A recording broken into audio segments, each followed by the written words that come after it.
2004. En s'approchant de Saturne, la planète aux anneaux et de ses 56 lunes, la sonde spatiale Cassini fait une découverte pratiquement inconcevable. Des conditions pouvant permettre la vie.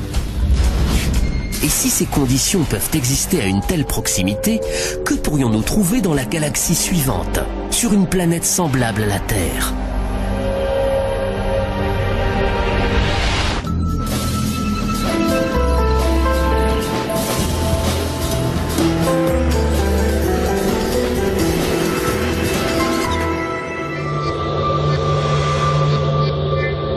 Depuis des millénaires, les humains regardent le ciel en se demandant s'ils sont seuls dans l'univers. Aujourd'hui, jamais la réponse à cette question n'a été aussi proche de nous. Certains scientifiques estiment que nous allons très prochainement rencontrer pour la première fois nos cousins extraterrestres. Au cours de la prochaine décennie, j'espère. Je suis prête à les rencontrer dès la semaine prochaine. Le plus tôt sera le mieux.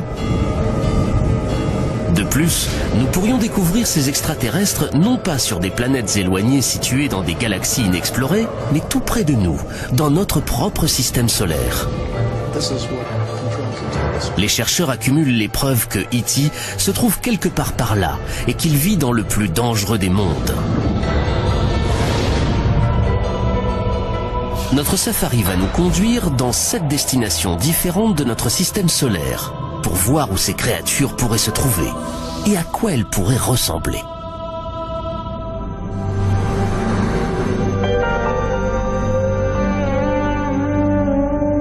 Ces territoires exotiques sont terriblement inhospitaliers. La vie telle que nous la concevons y serait instantanément anéantie. Mais la vie extraterrestre est peut-être beaucoup plus résistante que nous ne l'imaginons, comme nous l'apprend un groupe de créatures vivant ici même sur notre planète. Il y a encore quelques décennies, nous étions persuadés que la Terre était unique. C'est pour autant que nous le sachions, la seule qui a permis l'évolution de plusieurs millions d'espèces, grâce à sa grande quantité de lumière solaire, d'eau chaude et à son atmosphère protectrice. Nous en avons logiquement conclu que la vie avait besoin de chacun de ces éléments. Conclusion qui a exclu tous les autres mondes connus de notre système solaire. Mais ensuite, les biologistes ont commencé à passer au crible certaines des zones les plus sombres et les plus froides de la Terre. Et à leur grande surprise, ils ont trouvé des créatures vivantes. Les biologistes ont baptisé ces organismes extrémophiles. Certains d'entre eux n'ont besoin ni de lumière ni d'oxygène. D'autres survivent sous une formidable pression atmosphérique. Il semble que la vie peut surgir pratiquement n'importe où. Dans l'Antarctique, par exemple. Après avoir fouillé pendant des années ce paysage aride et gelé, les scientifiques doutaient de trouver une quelconque forme de vie. Mais en 1999, une équipe d'explorateurs a extrait de la roche située à 2 mètres sous la glace. Ce qu'ils ont découvert les a abasourdis. Lorsqu'ils ont fendu la roche, ils se sont aperçus qu'elle regorgeait de minuscules créatures. Ici, à une température de moins 66 degrés Celsius et à 2 mètres sous une couche de glace solide, la vie avait pris racine. Les biologistes ont découvert de plus en plus de formes de vie. Non pas des kangourous, mais des formes plus simples qui vivent à des températures extrêmement froides, ou bien très élevées, à de très hautes pressions atmosphériques, et même dans des lieux ayant un niveau très élevé de radiation. Il s'avère que la vie est capable d'exister sur notre propre planète, dans une variété d'environnements beaucoup plus grande que nous ne l'imaginions. Et si la vie peut survivre à des conditions extrêmes, non seulement chez nous, mais n'importe où dans notre système solaire, imaginez ce que cela peut signifier. À moins qu'il n'y ait quelque chose d'incroyablement miraculeux en ce qui concerne notre planète ou notre système solaire, la vie doit être très répandue. Elle doit être présente dans un très grand nombre de mondes. Et la vie intelligente doit être apparue dans certains d'entre eux.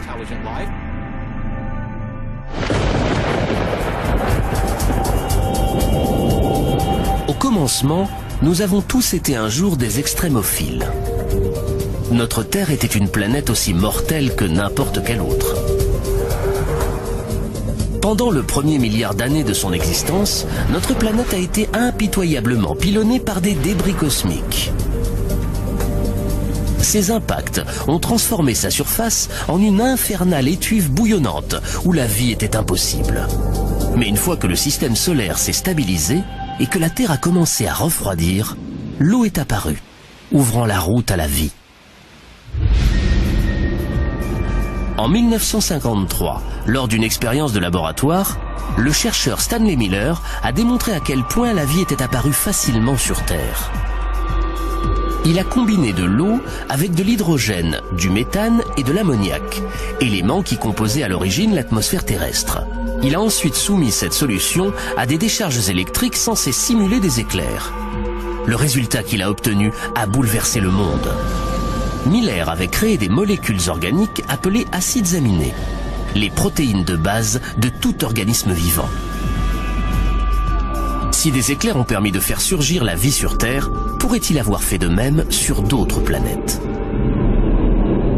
Les sondes galactiques ont désormais trouvé dans notre système solaire les ingrédients dont Miller s'est servi pour son expérience, y compris un élément essentiel à la vie. L'un des éléments que chaque forme de vie connue sur Terre possède, c'est l'eau liquide.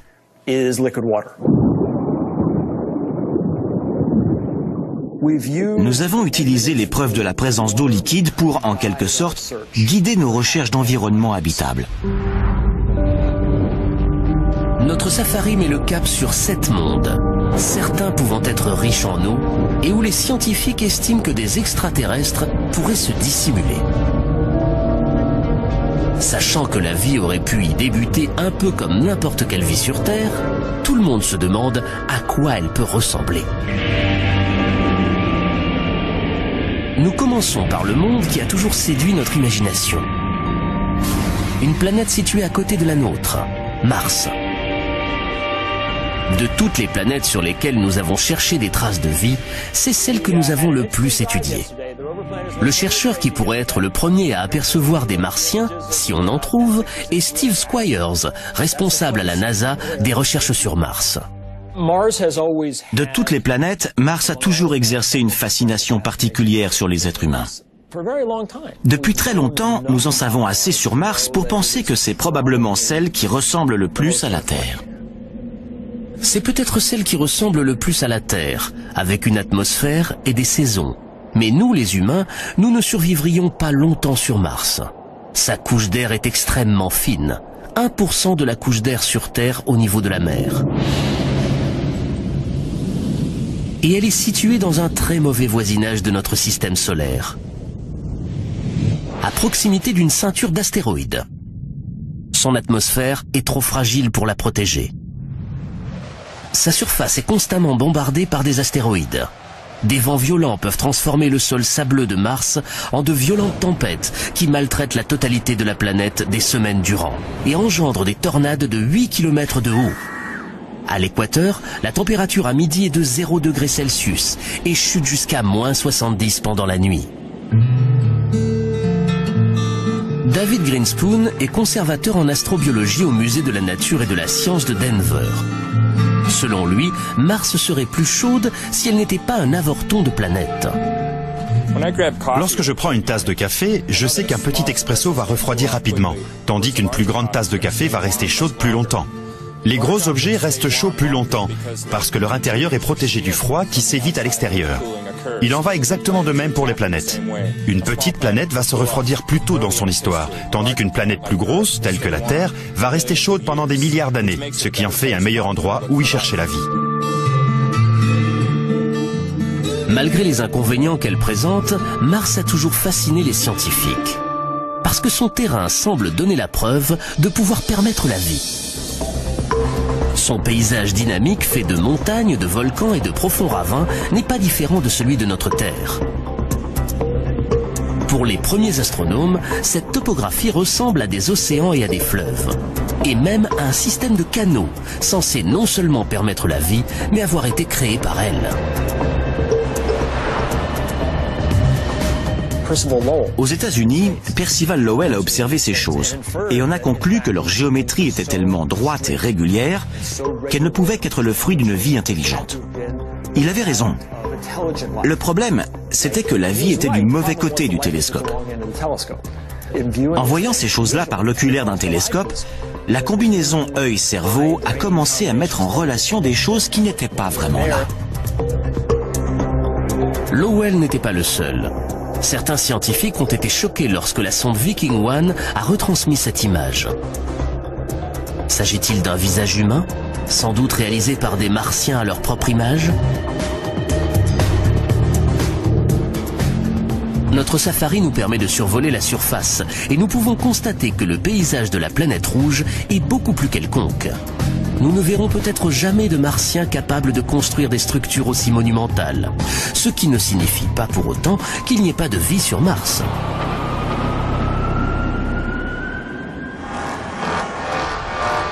Jusqu'à récemment, nous n'avons jamais vraiment su où chercher une éventuelle vie extraterrestre dans notre système solaire.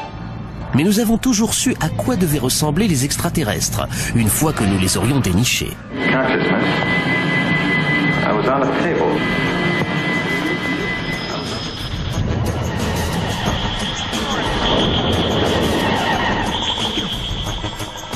Généralement, il y a toujours un soupçon de terrien chez les extraterrestres.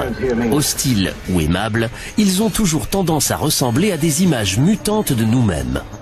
2 bras, 2 jambes, un nez, une bouche et aucun sens de l'humour. C'est ce à quoi ils ressemblent la plupart du temps dans les films. En tant qu'astronome en chef à l'Institut de recherche d'une intelligence extraterrestre de Californie, Seth Shostak a passé sa vie à écouter les ondes radio d'une lointaine société extraterrestre. Il n'y a aucune raison de supposer qu'ils vont nous ressembler, ni même penser ou se comporter de la même façon que nous, ou avoir un langage. Prenez l'infinie variété de vie sur Terre et vous constaterez que la vie peut se matérialiser sous toutes sortes de formes. Mais si la vie existe sur Mars, comment pourrait-elle survivre dans des conditions aussi extrêmes ? Depuis les années 60, les scientifiques ont envoyé des douzaines de sondes sur la planète rouge. Les premières images qui nous sont parvenues de son paysage désertique ont rapidement fait s'évanouir tout espoir d'y trouver des êtres intelligents. Mais ce que les chercheurs ont vu les a surpris. Bien qu'il n'y ait aucune preuve de canaux réalisés par des Martiens, des signes montrent qu'il y a dû avoir de l'eau sur Mars. Certains pensent que la planète rouge a peut-être été bleue un jour. Il suffit de remonter il y a 2, 3 ou 4 milliards d'années. Mars avait une atmosphère plus dense. Il y avait clairement de l'eau à sa surface. Peut-être a-t-elle engendré la vie. Et lorsque les choses se sont un peu dégradées, la vie a dû s'adapter. La vie s'est peut-être adaptée et a survécu, car il peut encore y avoir de l'eau liquide en sous-sol. On a découvert entre autres des choses pouvant ressembler à des petits ravins, de minuscules ravins sur les parois des cratères. Mais il existe des preuves indéniables que certains de ces petits ravins se sont formés très récemment, au cours des dernières années.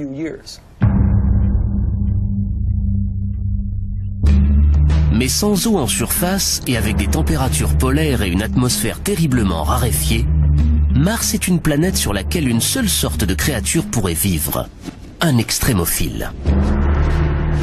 Les extrémophiles se développent dans les pires des environnements. Pour voir où ils pourraient se cacher sur Mars, nous nous rendons dans le Valles Marineris, une énorme crevasse à la surface de Mars, par endroits 20 fois plus large que le Grand Canyon, et dont la profondeur égale presque la hauteur de l'Everest. Des lacs inondaient peut-être autrefois cette vallée, et ces lacs abritaient peut-être des formes de vie. L'eau s'étant tarie, la vie a pu évoluer pour faire face à un environnement devenu plus hostile. Ce n'est que lorsqu'on les trouvera que l'on saura à quoi ressemblent ces extrémophiles. Mais ils pourraient être semblables aux créatures vivant sur Terre dans les milieux les plus extrêmes. Une équipe inhabituelle de biologistes, appelée astrobiologistes, recherche sur Terre les formes de vie que l'on pourrait trouver dans l'espace. L'astrobiologiste Rocco Mancinelli est en quête d'extrémophiles martiens. Si l'eau s'est infiltrée sous la surface, qu'est-elle devenue ensuite? Des poches d'eau de mer se sont formées. Quel genre d'organisme peut vivre dans de l'eau salée? Un organisme halophile.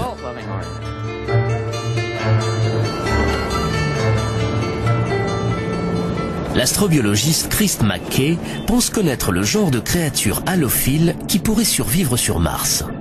Des créatures très ressemblantes à celles qu'il a trouvées dans l'un des endroits les plus secs et les plus salés de notre planète. La vie sur Mars est confrontée au même défi fondamental que la vie dans la vallée de la mort, la sécheresse. Ce à quoi la vie a le plus de mal à s'adapter. Il y a des millénaires, un lac salé remplissait la vallée de la mort, tout comme des lacs remplissaient le Valles Marineris de Mars.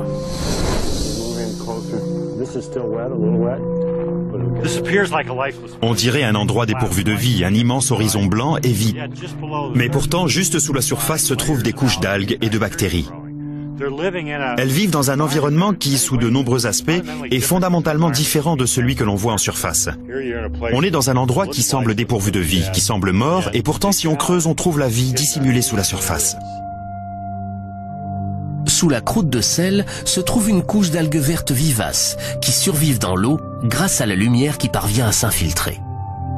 Les algues, à leur tour, nourrissent des micro-organismes halophiles. Les structures que l'on trouve sur Terre, dans les déserts, des lacs d'eau salée asséchés, sont les mêmes que l'on va trouver sur Mars. Les déserts salés ne sont pas les seuls endroits où la vie peut se dissimuler sur la planète rouge. Il y a aussi les formidables volcans de Mars, dont certains sont 5 à 6 fois plus grands que ceux de la Terre. L'astrobiologiste Penny Boston étudie les grottes, appelées tubes de lave, qui se sont formées une fois que la lave volcanique a disparu. Il y a encore peu de temps, nous estimions que de telles grottes étaient dépourvues de vie. La lumière du soleil n'y pénètre pas, ce qui signifie l'absence de photosynthèse. Mais Penny Boston a trouvé des preuves de vie extrêmes dans des tubes de lave situés à proximité d'Albuquerque, au Nouveau-Mexique. Nous savons qu'il y a sur Mars quantité de tubes de lave. Nous avons donc ici la possibilité de voir comment ils se sont formés, ainsi que les formes de vie qui les habitent.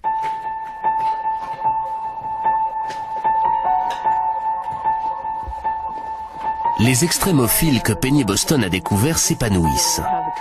Ils tirent leur énergie des minéraux contenus dans les parois de la grotte. Nous voici près de la paroi et vous pouvez voir ces petites poches blanches qui se développent sur le basalte noir. Chacune de ces poches est une véritable métropole pour ces petites créatures. Elles sont toutes nichées dans ces petites poches sur le basalte. Ces créatures se sont adaptées à ces températures glaciales. Elles ne voient jamais de lumière et se nourrissent de ce qu'elles trouvent dans cet environnement. Y a-t-il des petites créatures semblables à celles-ci dans les grottes situées sous les champs de volcans de Mars? Penny Boston pense que oui. Nous allons trouver la vie et j'espère vivre assez longtemps pour pouvoir être encore là pour voir ça.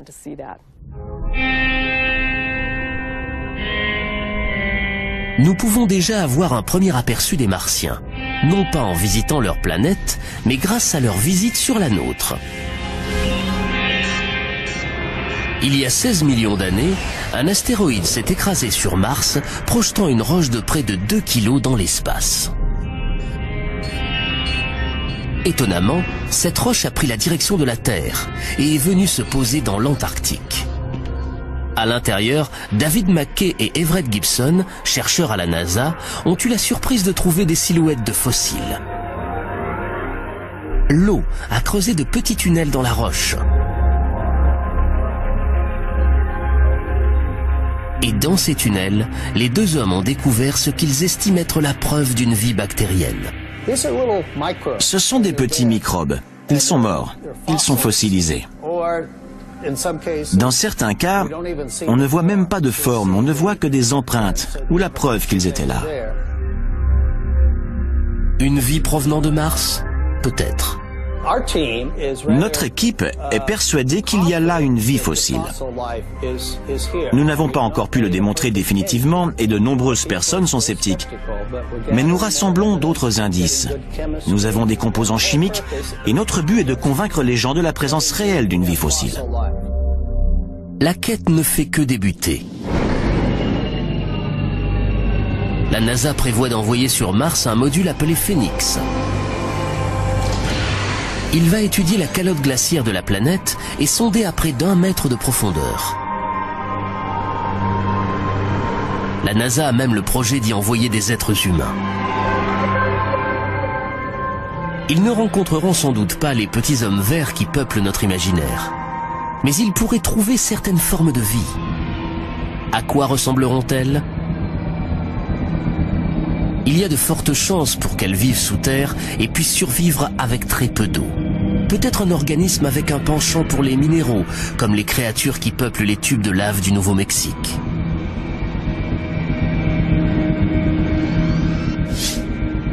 Même la plus infime découverte aurait d'énormes implications et prouverait que la vie n'existe pas seulement sur Terre, mais aussi tout près de chez nous. Si on trouve des microbes, même des microbes qui ne sont plus en vie depuis des milliards d'années, cela nous apprend quelque chose d'un très grand intérêt. Cela nous apprend que la vie s'est développée sur une autre planète. Et si la vie s'est développée sur la planète à côté de la nôtre, cela nous apprend que la vie n'est pas un événement improbable, une sorte de miracle qui se serait produit sur Terre et nulle part ailleurs. Cet événement s'est sans doute produit partout. Et Mars n'est que notre première étape. Notre safari va nous conduire vers des lieux encore plus extrêmes, où n'importe quelle forme de vie serait totalement incroyable.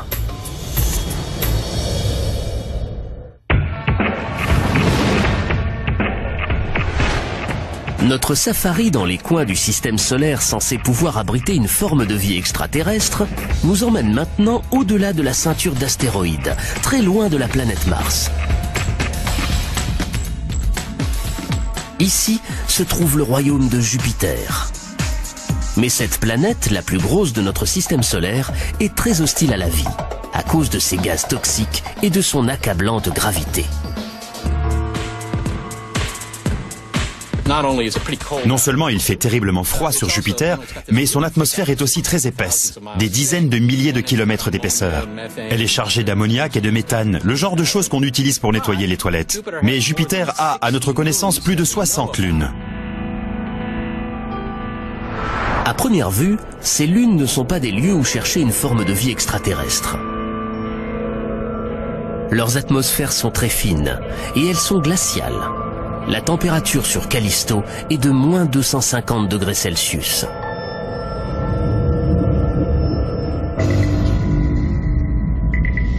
Les sondes Voyager et Galileo n'ont rien détecté d'autre que de la glace à la surface de ces lunes.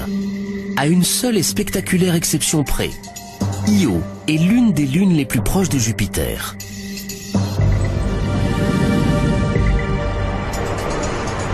Lorsque la NASA a envoyé Voyager 1 sur Io en 1979, les astronomes ont eu la surprise de trouver sa surface couverte de gigantesques volcans. Io possède la plus grande activité volcanique du système solaire. Des matériaux volcaniques jaillissent constamment de sa surface. Qu'est-ce qui peut bien chauffer l'intérieur de cette lune glaciale? Étonnamment, c'est la force de gravité de Jupiter. La planète géante exerce une colossale attraction gravitationnelle sur ses satellites. Plus la Lune est proche et plus grande est la force, si grande qu'elle peut étirer leur croûte. Mais certains de ces satellites ont des orbites elliptiques. En s'approchant de Jupiter, leur croûte s'étire vers elle. Et lorsqu'ils s'en éloignent, leur croûte reprend sa forme sphérique. Ce mouvement constant crée des frictions dans les entrailles de la Lune. Et la friction génère de la chaleur. Cela revient à frotter deux bâtons l'un contre l'autre pour faire du feu. L'attraction de Jupiter réchauffe Io de l'intérieur vers l'extérieur. Les gaz volcaniques et l'absence d'eau rendent Io hostile à la vie. Mais d'autres gros satellites de Jupiter sont plus éloignés. Suffisamment près pour que la gravité de Jupiter les réchauffe de l'intérieur, mais assez loin pour que leur surface demeure calme. 3 d'entre eux semblent particulièrement prometteurs comme éventuel habitat d'une vie extraterrestre. La lune la plus éloignée de la planète géante est Callisto.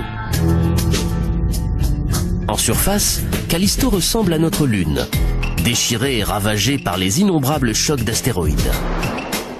Ces impacts ont pu faire fondre la glace pendant de brèves périodes, permettant à la vie de prendre pied. Mais en 1998, l'astronef Galileo a repéré un incubateur beaucoup plus prometteur, bien en dessous de la surface de Callisto. Des roches radioactives et une pression colossale dans son noyau chauffent l'intérieur de Callisto. La chaleur a pu faire fondre la calotte glaciaire par en dessous, créant ainsi un océan caché. Et un océan caché pourrait signifier une vie cachée. En volant plus près de Jupiter, nous découvrons sa plus grosse lune, Ganymède. Ganymède est aussi terriblement accidentée. Des crêtes se dressent au-dessus de sa surface, tout comme les sillons d'un pneu. Ces points lumineux sont des cratères ayant jusqu'à 5 km de diamètre et probablement remplis de gel. Mais ces photos nous donnent le plus fascinant indice sur l'endroit où la vie pourrait se cacher. Elles montrent des glaciers en mouvement. Des glaciers ressemblant à ceux de la Terre. Les glaciers mouvants de Ganymède pourraient aussi être le signe d'une source de chaleur à l'intérieur. Donc, tout comme Callisto, Ganymède pourrait posséder un océan caché, enterré sous 200 km de glace. Mais la troisième lune de cette étape de notre safari est la plus intrigante. Elle s'appelle Europa. Des trois, c'est elle qui est la plus proche de Jupiter. Cette proximité de la planète géante signifie que le noyau d'Europa pourrait être très chaud, beaucoup plus chaud que ceux de Callisto et de Ganymède. Mais sa surface demeure glaciale. Une puissante combinaison pour la vie, car il pourrait y avoir une zone tempérée où le froid et le chaud se rencontrent. Des fissures gigantesques entaillent l'épaisse croûte de glace d'Europa, signe que la glace dérive constamment. Nous observons les mêmes crevasses sur notre planète dans les couches de glace qui recouvrent l'océan Arctique. La croûte d'Europa dérive peut-être sur le plus vaste océan du système solaire. Un océan 2 fois plus grand que tous ceux de la Terre réunis. Les cicatrices d'Europa constituent des preuves solides de la présence d'eau liquide sous notre propre planète. Cette eau pourrait en faire notre plus grande chance de trouver une forme de vie dans notre système solaire. S'ils existent, il y a de grandes chances qu'au moins certains de ces océans soient là depuis très longtemps, 4 milliards d'années ou un peu plus. Et il semble très plausible qu'en 4 milliards d'années, quelque chose ait vu le jour dans un océan d'eau. L'environnement dans l'océan d'Europa est peut-être aussi propice à la vie que celui de nos océans. D'ailleurs, des créatures de la planète Terre pourraient sans doute vivre dans l'océan d'Europa. Mais les océans d'Europa doivent être glacés. Et la lumière du soleil n'y pénètre jamais, à cause du couvercle de glace qui devrait avoir 15 km d'épaisseur. On n'aurait sans doute jamais pensé qu'il puisse y avoir de la vie sans une découverte révolutionnaire faite au large des côtes de l'équateur. Dans le Pacifique, à des kilomètres de profondeur, des biologistes ont découvert des communautés prospères de vers tubicoles, de crabes et même de calamars. Ces créatures s'épanouissent malgré les ténèbres totales, le froid extrême et la pression des profondeurs de l'océan. Elles se nourrissent de bactéries qui tirent leur énergie non pas du soleil, mais des produits chimiques qui jaillissent du lit de l'océan. On pourrait trouver de telles cheminées volcaniques sur Europa, subvenant aux besoins de leur propre réseau de vie. Pour le savoir, la NASA voudrait envoyer un module à la surface d'Europa. Certains voudraient envoyer un cryobot, un robot pouvant faire fondre la glace et envoyer une sonde dans le liquide situé en dessous. Ce n'est pas très difficile à faire. Il suffit de faire fondre un passage, non pas de quelques centaines de mètres, mais peut-être d'une dizaine de kilomètres de glace. Et envoyer en dessous une ligne de pêche avec une caméra vidéo équipée d'une ampoule et regarder ce qui se passe autour.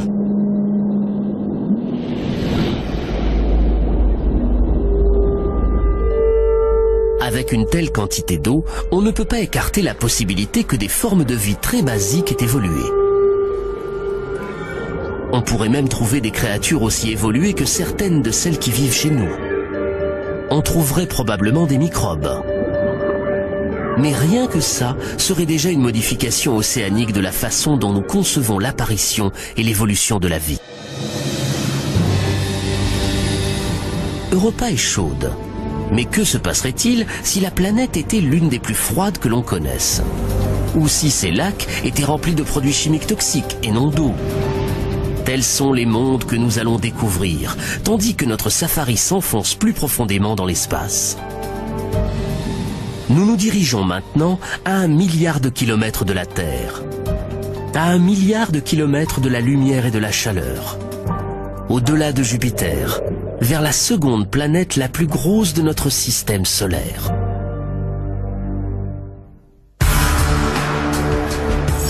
Tandis que notre safari en quête de vie extraterrestre longe rapidement Saturne, la planète aux anneaux, nous apercevons les tourbillons de gaz qui agitent son atmosphère. Nous ressentons aussi la gravité de Saturne, plus faible que celle de Jupiter, mais néanmoins considérable. Nous poursuivons notre route. Nous n'avons pas la chance d'y trouver une quelconque forme de vie. Les anneaux de Saturne sont eux aussi terriblement inhospitaliers. Ils sont faits de roches et de blocs de glace, aussi petits qu'un grain de sucre ou aussi gros qu'une maison. Mais Saturne a de nombreuses lunes. Jusqu'à présent, nous en avons repéré 56. Notre safari se dirige tout d'abord vers l'une de ces lunes, un minuscule satellite glacé appelé Encélade, dont le diamètre n'atteint pas 500 km. Ici, la gravité est très faible, une fraction de celle de la Terre. Et Encélade n'a pratiquement pas d'atmosphère.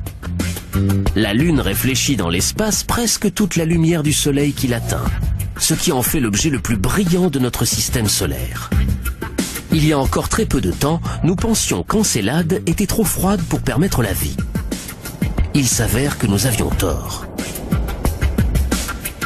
En 2005, après 7 ans de voyage, la sonde Cassini s'est approchée de la minuscule Lune et a détecté quelque chose qui a abasourdi Caroline Porco, le principal chercheur de la mission. Voilà la photo qui a attiré notre attention, qui nous a coupé le souffle. Ce que vous voyez sont les jets d'eau d'un geyser. La vapeur et l'eau chaude du geyser heurtent le vide glacé de l'espace et explosent en un jet de glace. L'absence presque totale d'atmosphère ne pouvant le retenir, le nuage de glace peut devenir aussi gros que la Lune elle-même. Caroline Porco n'a jamais rien vu de tel ailleurs. C'est un peu le rêve de tout explorateur planétaire de tomber sur un corps céleste tel qu'Encélade. Ces jets, ces fontaines si vous préférez, crachent de la vapeur et de la neige glacée à des centaines de kilomètres au-dessus du pôle sud d'Encélade. Une seule conclusion s'impose. Le noyau de la minuscule et glaciale Encélade est chaud. Tout comme celle de Jupiter, la formidable force de gravitation de Saturne s'exerce sur ses satellites, créant des frictions et de la chaleur en leur sein. Ce qui semble pour l'instant une conclusion inévitable, c'est qu'il doit y avoir de l'eau liquide dans les entrailles d'Encélade, car c'est chaud. La seule façon dont nous pouvons expliquer la chaleur, sans parler des jets, nous indique que les températures doivent être suffisamment élevées pour liquéfier l'eau. De la chaleur, de l'eau liquide. Même aux confins de notre système solaire, on peut trouver les éléments fondamentaux de la vie. Quel genre de créature pourrait vivre dans les eaux brûlantes d'un geyser? Grâce aux sources chaudes de la Terre, on en a une petite idée. À une époque, nous estimions qu'il n'y avait pas la moindre vie dans les fontaines bouillantes du parc national de Yellowstone. Mais un jour, des chercheurs ont découvert des microbes dans ces eaux.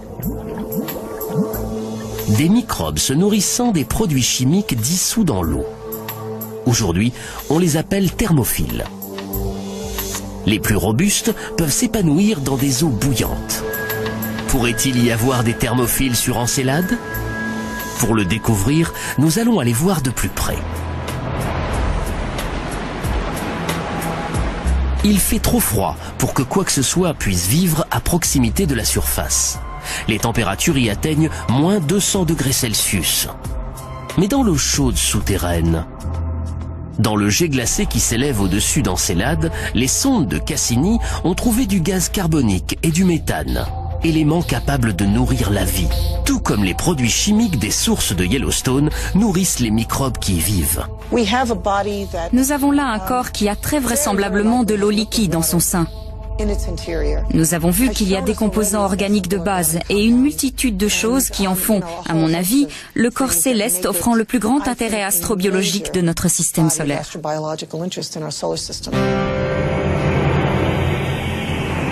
Si Encelade a été une révélation, les astronomes ont été surpris par une autre lune de Saturne, Titan, qui est sans doute la moins propice à la vie.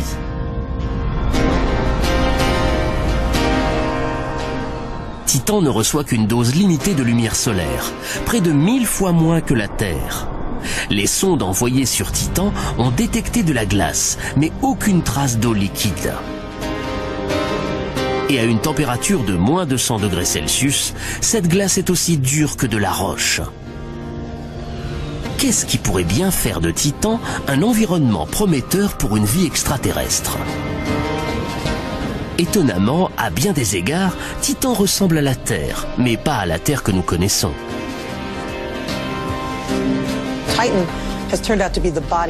Titan s'est avéré être le corps céleste fantastique du système de Saturne que nous avons longtemps suspecté d'avoir un environnement en surface. Non seulement semblable au genre d'environnement que nous avons sur Terre, mais même, croyez-le ou pas, semblable au genre d'environnement qu'il y avait sur Terre avant l'apparition de la vie.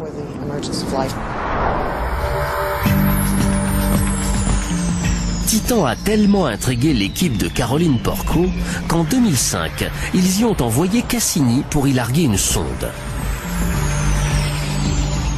C'était la mission de surface la plus éloignée qui ait jamais été tentée.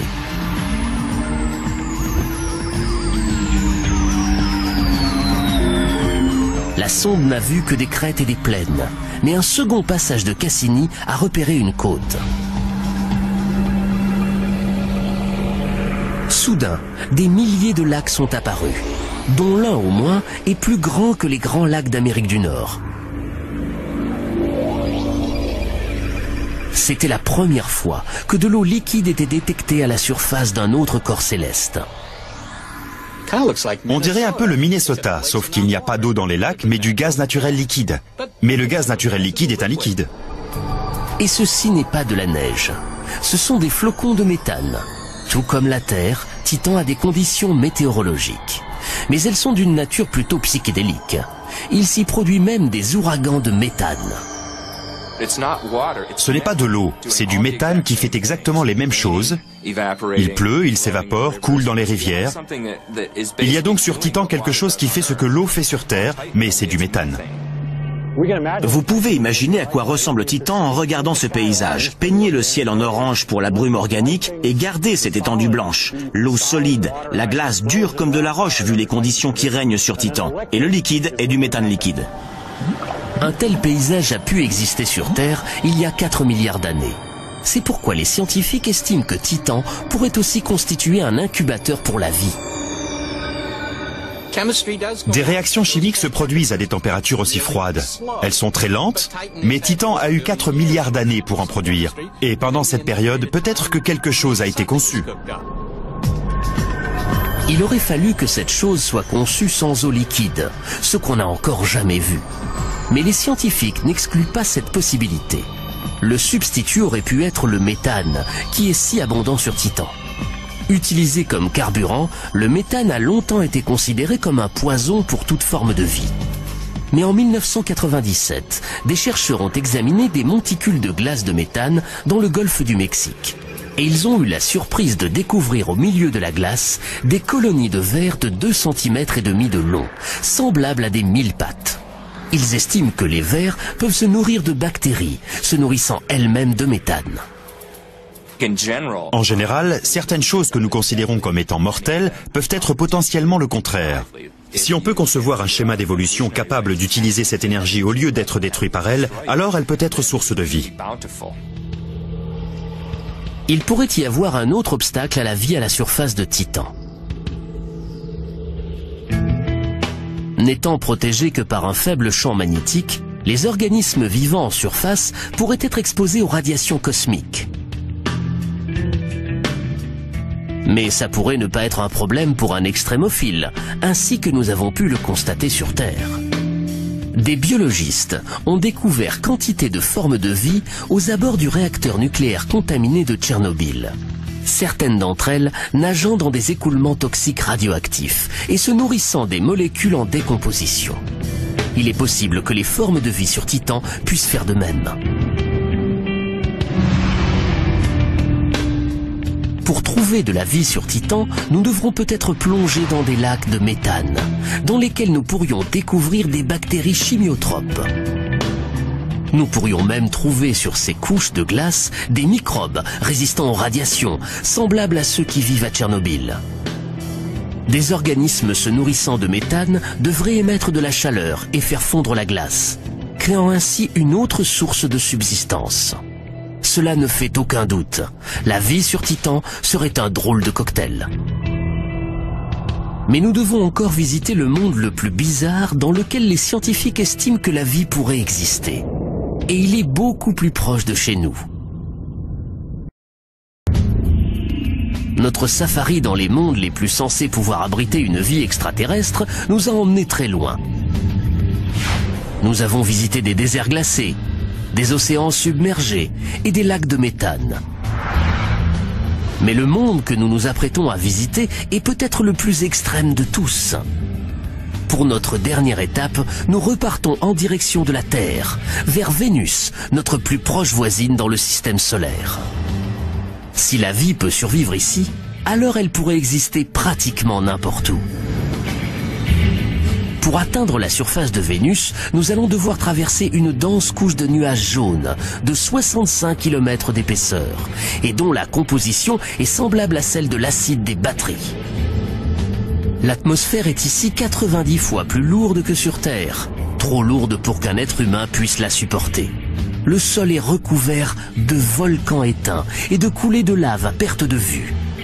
Ils occupent 85% de la surface de la planète. Il est difficile d'imaginer qu'un jour, Vénus a eu de vastes océans. Il s'est produit une sorte d'effet de serre débridé. La chaleur s'est mise à s'élever, les océans ont commencé à s'évaporer et l'air s'est rempli de vapeur d'eau. La vapeur d'eau est un puissant gaz de serre et la machine s'est emballée. Les océans se sont mis à bouillir et le CO2 s'est retrouvé dans l'atmosphère. C'est pourquoi nous avons aujourd'hui cette planète serre terriblement chaude. Avec des températures avoisinant 460 degrés Celsius, Vénus est encore plus chaude que Mercure, la planète la plus proche du Soleil. Ce qui n'en fait pas une surface hospitalière pour la vie. La vie telle que nous la connaissons ne peut pas exister sur Vénus, parce que les molécules organiques seraient déchiquetées par les gaz chauds. Mais nous avons fait halte ici, non pas à cause de ce qui se trouve sur le sol, mais de ce qu'il y a dans l'air. En 1982, la sonde soviétique Venera 14 a visité Vénus. Dans les nuages à 50 km d'altitude, elle a détecté des températures beaucoup plus fraîches qu'à la surface.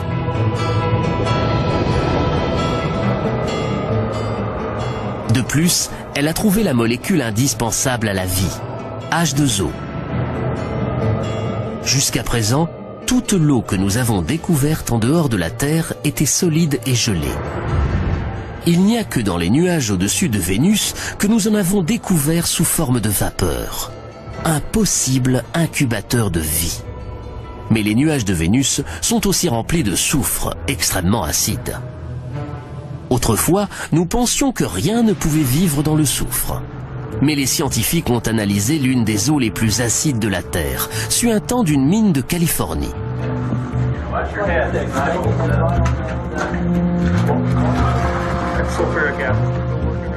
Dans de l'acide sulfurique, capable d'éroder le métal, brûler les vêtements et dissoudre les chairs humaines, ils ont découvert de la vie.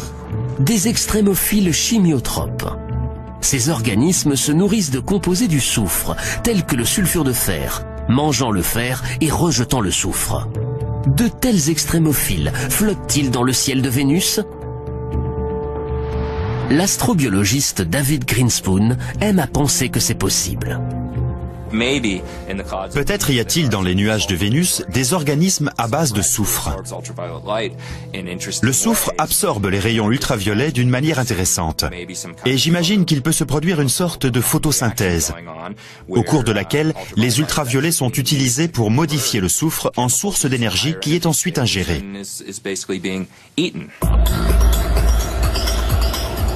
À quoi ressembleraient ces extraterrestres si nous les trouvions ? Ils devraient être capables de supporter de très hautes températures, une énorme pression atmosphérique. Ils devraient aussi pouvoir s'épanouir dans des concentrations d'acide, mortelles pour la plupart des formes de vie. Peut-être pourrait-il être une forme plus résistante de ces extrémophiles chimiotropes de la mine de Californie. Nous continuons de découvrir qu'il y a de la vie dans des endroits que nous considérions comme totalement inhospitaliers. Alors quand on dit c'est impossible, il ne peut pas y avoir de vie dans les nuages de Vénus, il faut être très prudent, car ce n'est peut-être que le reflet de notre propre ignorance et des limites de notre imagination, et non pas des limites de la créativité fondamentale de la nature, qui apparemment trouve des solutions à tous ces problèmes. Tandis que notre safari regagne le monde bleu accueillant et frais de la Terre, nous pouvons voir pourquoi nous aimons tant les cadeaux qu'il fait à la vie. Mais comme nous l'avons appris, même les environnements les plus extrêmes peuvent abriter des formes de vie. Les extrémophiles ressemblent peut-être à la première forme de vie de notre univers. Ils pourraient même être la plus répandue. Pourrait-il avoir évolué au-delà de ses modestes débuts ? Pourrait-il aussi y avoir là-bas une vie intelligente ? Depuis plus de 40 ans, les scientifiques du SETI Institute de Californie fouillent le ciel en quête de réponses à cette question.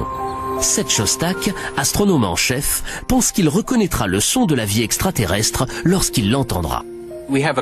Nous avons plusieurs projets pour essayer de trouver ces signaux. Les principaux sont nos recherches radio. Nous utilisons toute une collection d'antennes que nous pointons vers les systèmes stellaires proches et dont nous pensons que c'est le genre d'étoile qui pourrait avoir une planète semblable à la Terre. Nous les pointons dans ces directions dans l'espoir de capter un signal qui nous apprendrait que quelqu'un là-bas est suffisamment intelligent pour construire un émetteur.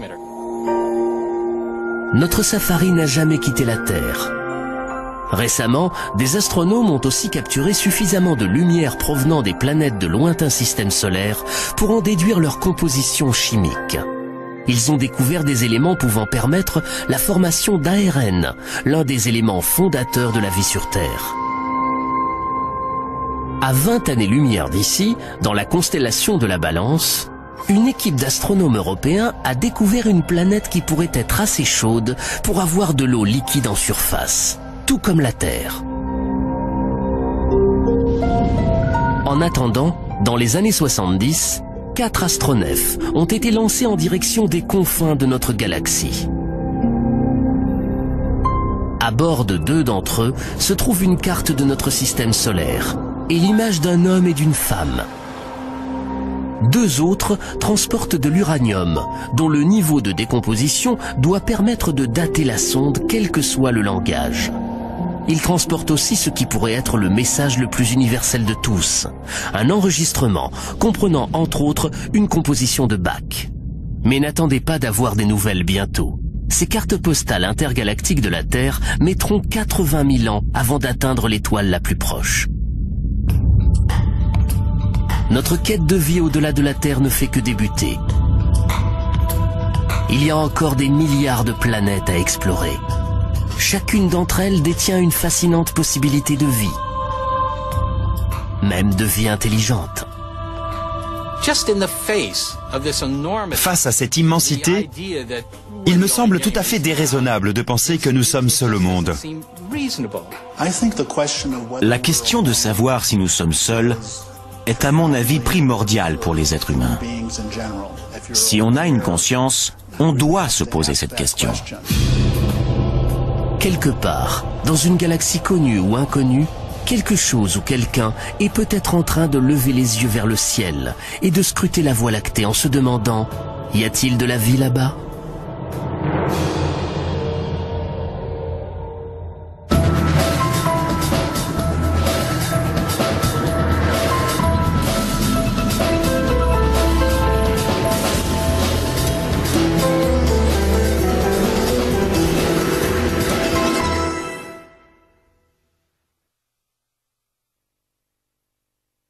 avortons de planètes. Lorsque je prends une tasse de café, je sais qu'un petit expresso va refroidir rapidement, tandis qu'une plus grande tasse de café va rester chaude plus longtemps. Les gros objets restent chauds plus longtemps, parce que leur intérieur est protégé du froid qui s'évite à l'extérieur. Il en va exactement de même pour les planètes. Une petite planète va se refroidir plus tôt dans son histoire, tandis qu'une planète plus grosse, telle que la Terre, va rester chaude pendant des milliards d'années, ce qui en fait un meilleur endroit où y chercher la vie. Malgré les inconvénients qu'elle présente, Mars a toujours fasciné les scientifiques. Parce que son terrain semble donner la preuve de pouvoir permettre la vie. Son paysage dynamique fait de montagnes, de volcans et de profonds ravins n'est pas différent de celui de notre Terre. Pour les premiers astronomes, cette topographie ressemble à des océans et à des fleuves. Et même à un système de canaux, censé non seulement permettre la vie, mais avoir été créé par elle. Aux États-Unis, Percival Lowell a observé ces choses et en a conclu que leur géométrie était tellement droite et régulière qu'elle ne pouvait qu'être le fruit d'une vie intelligente. Il avait raison. Le problème, c'était que la vie était du mauvais côté du télescope. En voyant ces choses-là par l'oculaire d'un télescope, la combinaison œil-cerveau a commencé à mettre en relation des choses qui n'étaient pas vraiment là. Lowell n'était pas le seul. Certains scientifiques ont été choqués lorsque la sonde Viking 1 a retransmis cette image. S'agit-il d'un visage humain, sans doute réalisé par des Martiens à leur propre image? Notre safari nous permet de survoler la surface et nous pouvons constater que le paysage de la planète rouge est beaucoup plus quelconque. Nous ne verrons peut-être jamais de Martiens capables de construire des structures aussi monumentales, ce qui ne signifie pas pour autant qu'il n'y ait pas de vie sur Mars.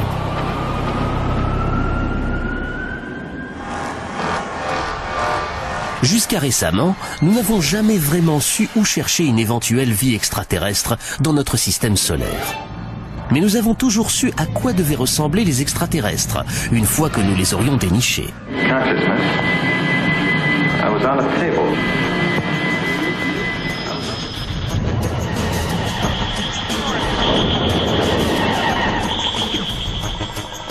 Généralement, il y a toujours un soupçon de terrien chez les extraterrestres. Hostiles ou aimables, ils ont toujours tendance à ressembler à des images mutantes de nous-mêmes. 2 bras, 2 jambes, un nez, une bouche et aucun sens de l'humour. C'est ce à quoi ils ressemblent la plupart du temps dans les films. En tant qu'astronome en chef à l'Institut de recherche d'une intelligence extraterrestre de Californie, Seth Shostak a passé sa vie à écouter les ondes radio d'une lointaine société extraterrestre. Il n'y a aucune raison de supposer qu'ils vont nous ressembler, ni même penser ou se comporter de la même façon que nous, ou avoir un langage. Prenez l'infinie variété de vie sur Terre et vous constaterez que la vie peut se matérialiser sous toutes sortes de formes. Mais si la vie existe sur Mars, comment pourrait-elle survivre dans des conditions aussi extrêmes? Depuis les années 60, les scientifiques ont envoyé des douzaines de sondes sur la planète rouge. Les premières images qui nous sont parvenues de son paysage désertique ont rapidement fait s'évanouir tout espoir d'y trouver des êtres intelligents. Mais ce que les chercheurs ont vu les a surpris. Bien qu'il n'y ait aucune preuve de canaux réalisés par des Martiens, des signes montrent qu'il y a dû avoir de l'eau sur Mars. Certains pensent que la planète rouge a peut-être été bleue un jour. Il suffit de remonter il y a 2, 3 ou 4 milliards d'années. Mars avait une atmosphère plus dense. Il y avait clairement de l'eau à sa surface. Peut-être a-t-elle engendré la vie. Et lorsque les choses se sont un peu dégradées, la vie a dû s'adapter. La vie s'est peut-être adaptée et a survécu, car il peut encore y avoir de l'eau liquide en sous-sol. On a découvert, entre autres, des minéraux contenus dans les parois de la grotte. Nous voici près de la paroi et vous pouvez voir ces petites poches blanches qui se développent sur le basalte noir. Chacune de ces poches est une véritable métropole pour ces petites créatures. Elles sont toutes nichées dans ces petites poches sur le basalte. Ces créatures se sont adaptées à ces températures glaciales. Elles ne voient jamais de lumière et se nourrissent de ce qu'elles trouvent dans cet environnement. Y a-t-il des petites créatures semblables à celles-ci dans les grottes situées sous les champs de volcans de Mars? Penny Boston pense que oui. Nous allons trouver la vie. Et j'espère vivre assez longtemps pour pouvoir être encore là pour voir ça.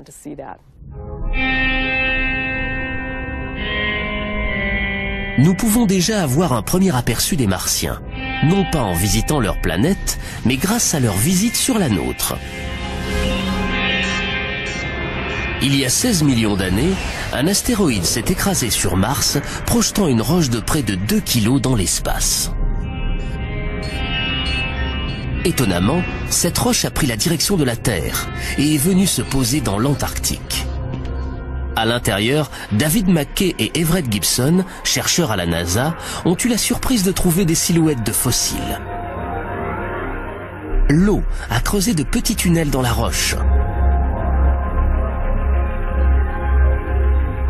Et dans ces tunnels, les deux hommes ont découvert ce qu'ils estiment être la preuve d'une vie bactérienne. Ce sont des petits microbes. Ils sont morts. Ils sont fossilisés. Dans certains cas, on ne voit même pas de forme, on ne voit que des empreintes ou la preuve qu'ils étaient là. Une vie provenant de Mars? Peut-être. Notre équipe est persuadée qu'il y a là une vie fossile. Nous n'avons pas encore pu le démontrer définitivement et de nombreuses personnes sont sceptiques. Mais nous rassemblons d'autres indices. Nous avons des composants chimiques et notre but est de convaincre les gens de la présence réelle d'une vie fossile. La quête ne fait que débuter. La NASA prévoit d'envoyer sur Mars un module appelé Phoenix. Il va étudier la calotte glaciaire de la planète et sonder à près d'1 mètre de profondeur. La NASA a même le projet d'y envoyer des êtres humains. Ils ne rencontreront sans doute pas les petits hommes verts qui peuplent notre imaginaire. Mais ils pourraient trouver certaines formes de vie. À quoi ressembleront-elles ? Il y a de fortes chances pour qu'elles vivent sous terre et puissent survivre avec très peu d'eau. Peut-être un organisme avec un penchant pour les minéraux, comme les créatures qui peuplent les tubes de lave du Nouveau-Mexique.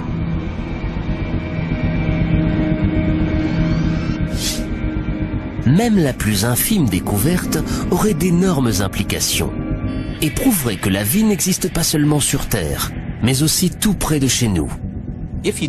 Si on trouve des microbes, même des microbes qui ne sont plus en vie depuis des milliards d'années, cela nous apprend quelque chose d'un très grand intérêt. Cela nous apprend que la vie s'est développée sur une autre planète.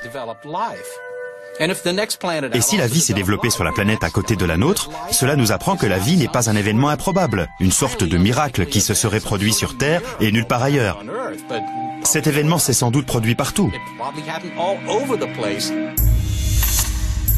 Et Mars n'est que notre première étape. Notre safari va nous conduire vers des lieux encore plus extrêmes, où n'importe quelle forme de vie serait totalement incroyable.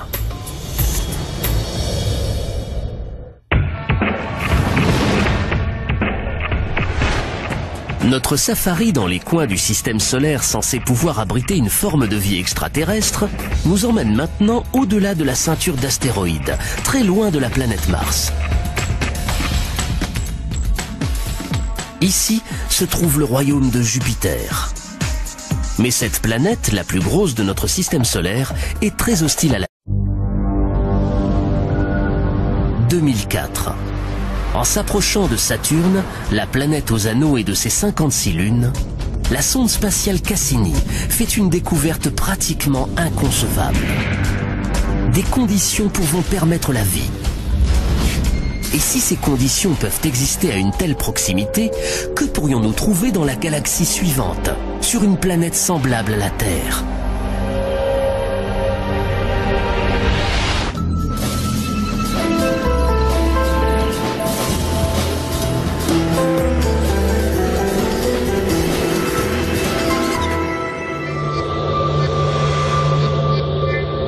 Depuis des millénaires, les humains regardent le ciel en se demandant s'ils sont seuls dans l'univers. Aujourd'hui, jamais la réponse à cette question n'a été aussi proche de nous. Certains scientifiques estiment que nous allons très prochainement rencontrer pour la première fois nos cousins extraterrestres. Au cours de la prochaine décennie, j'espère. Je suis prête à les rencontrer dès la semaine prochaine. Le plus tôt sera le mieux. De De plus, nous pourrions découvrir ces extraterrestres non pas sur des planètes éloignées situées dans des galaxies inexplorées, mais tout près de nous, dans notre propre système solaire. Les chercheurs accumulent les preuves que E.T. se trouve quelque part par là et qu'il vit dans le plus dangereux des mondes. Notre safari va nous conduire dans 7 destinations différentes de notre système solaire pour voir où ces créatures pourraient se trouver et à quoi elles pourraient ressembler.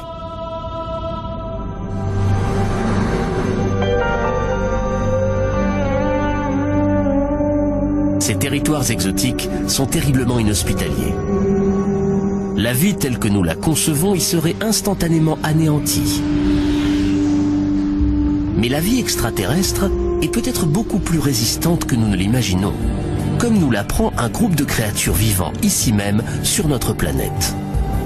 Il y a encore quelques décennies, nous étions persuadés que la Terre était unique. C'est pour autant que nous le sachions, la seule qui a permis l'évolution de plusieurs millions d'espèces, grâce à sa grande quantité de lumière solaire, d'eau chaude et à son atmosphère protectrice.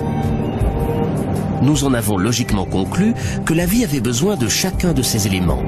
Conclusion qui a exclu tous les autres mondes connus de notre système solaire.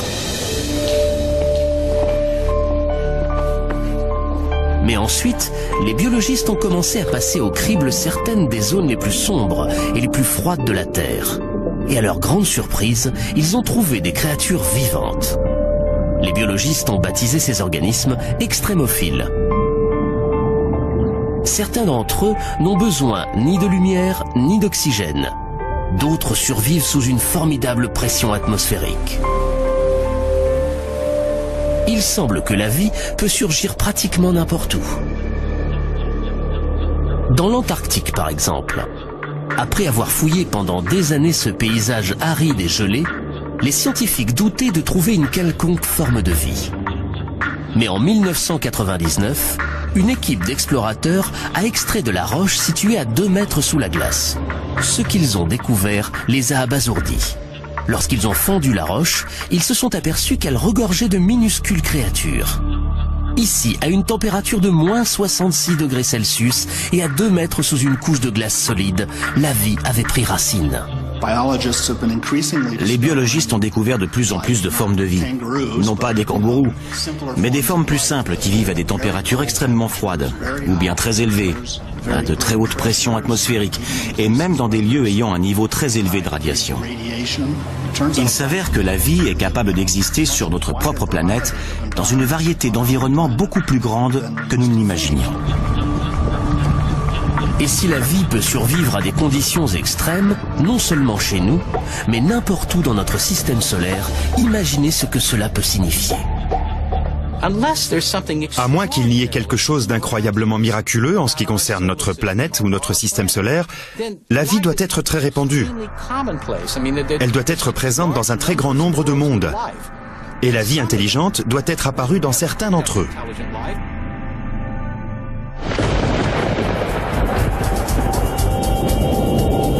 Au commencement, nous avons tous été un jour des extrémophiles. Notre Terre était une planète aussi mortelle que n'importe quelle autre. Pendant le premier milliard d'années de son existence, notre planète a été impitoyablement pilonnée par des débris cosmiques. Ces impacts ont transformé sa surface en une infernale étuve bouillonnante où la vie était impossible. Mais une fois que le système solaire s'est stabilisé et que la Terre a commencé à refroidir, l'eau est apparue, ouvrant la route à la vie. En 1953, lors d'une expérience de laboratoire, le chercheur Stanley Miller a démontré à quel point la vie était apparue facilement sur Terre. Il a combiné de l'eau avec de l'hydrogène, du méthane et de l'ammoniac, éléments qui composaient à l'origine l'atmosphère terrestre. Il a ensuite soumis cette solution à des décharges électriques censées simuler des éclairs. Le résultat qu'il a obtenu a bouleversé le monde. Miller avait créé des molécules organiques appelées acides aminés, les protéines de base de tout organisme vivant. Si des éclairs ont permis de faire surgir la vie sur Terre, pourrait-il avoir fait de même sur d'autres planètes ? Les sondes galactiques ont désormais trouvé dans notre système solaire les ingrédients dont Miller s'est servi pour son expérience, y compris un élément essentiel à la vie. L'un des éléments que chaque forme de vie connue sur Terre possède, c'est l'eau liquide.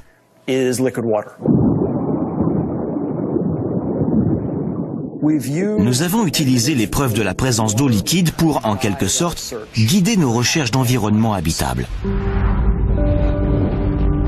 Notre safari met le cap sur 7 mondes, certains pouvant être riches en eau et où les scientifiques estiment que des extraterrestres pourraient se dissimuler.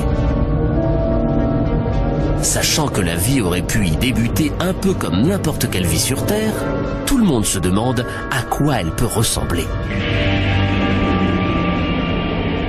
Nous commençons par le monde qui a toujours séduit notre imagination. Une planète située à côté de la nôtre, Mars. De toutes les planètes sur lesquelles nous avons cherché des traces de vie, c'est celle que nous avons le plus étudiée. Le chercheur qui pourrait être le premier à apercevoir des Martiens, si on en trouve, est Steve Squyres, responsable à la NASA des recherches sur Mars.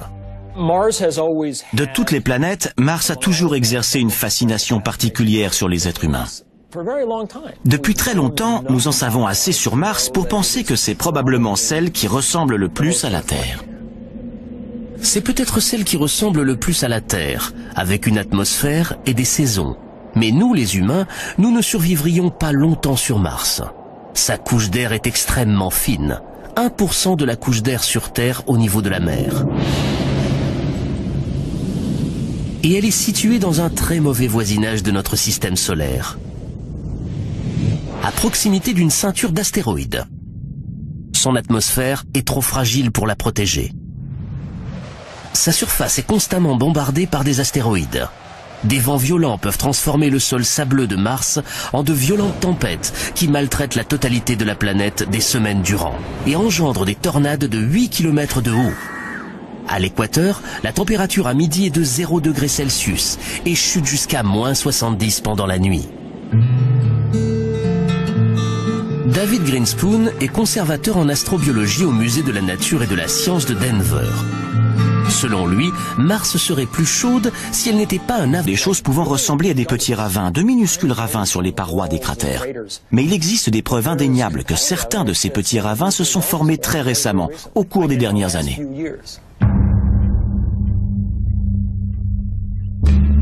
Mais sans eau en surface et avec des températures polaires et une atmosphère terriblement raréfiée, Mars est une planète sur laquelle une seule sorte de créature pourrait vivre.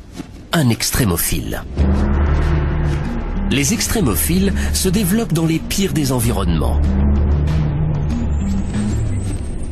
Pour voir où ils pourraient se cacher sur Mars, nous nous rendons dans le Valles Marineris, une énorme crevasse à la surface de Mars, par endroits 20 fois plus large que le Grand Canyon, et dont la profondeur égale presque la hauteur de l'Everest. Des lacs inondaient peut-être autrefois cette vallée. Et ces lacs abritaient peut-être des formes de vie. L'eau s'étant tarie, la vie a pu évoluer pour faire face à un environnement devenu plus hostile.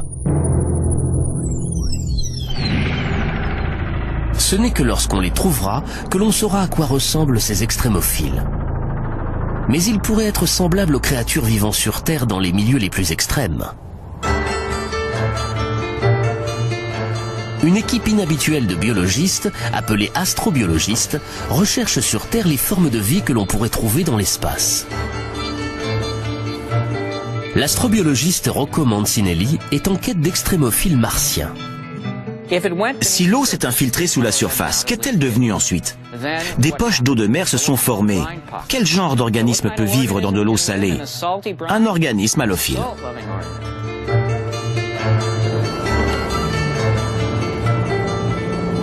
L'astrobiologiste Chris McKay pense connaître le genre de créatures halophiles qui pourraient survivre sur Mars. Des créatures très ressemblantes à celles qu'il a trouvées dans l'un des endroits les plus secs et les plus salés de notre planète. La vie sur Mars est confrontée au même défi fondamental que la vie dans la vallée de la mort, la sécheresse. Ce à quoi la vie a le plus de mal à s'adapter. Il y a des millénaires, un lac salé remplissait la vallée de la mort, tout comme des lacs remplissaient le Valles Marineris de Mars.